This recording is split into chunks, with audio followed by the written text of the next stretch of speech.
Pozdravljam pobudo Zavoda Varna pot, ki nas vabi, da ob svetovnem dnevu spomina na žrtve prometnih nesreč premislimo in pretehtamo svoje obnašanje v prometu. Veliko je dejavnikov, ki sodelujejo pri zagotavljanju varnosti v prometu. Ceste so vedno boljše, avtomobili so vedno bolj izpopolnjeni in v vedno večji meri nadzirajo dogajanje v okolici. Zakonski predpisi se prilagajajo razmeram. Ob vsem tem je zadnji in odločilni dejavnik človek, ki upošteva razmere na cesti, ki upošteva cestnoprometne predpise in še veliko tega.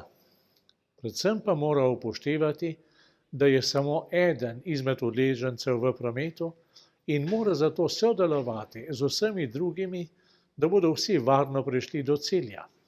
Zato pa potrebujemo stanje duha, v katerem bo več spoštovanja človeka, v katerem bo manj sebičnosti in zagledanosti v zgolj svoje pravice, v katerem bo več sprejemanja in manj izključevanja, v katerem bomo iskali poti drug z drugim in ne drug proti drugemu.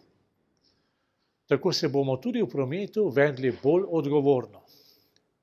Kot duhovnik žrtve prometnih nesreč izročam Bogu, ki ga prosim tudi, naj obriše solze in potolaži bolečino tistih, ki žalujejo. Naj bo usmiljen z vsemi.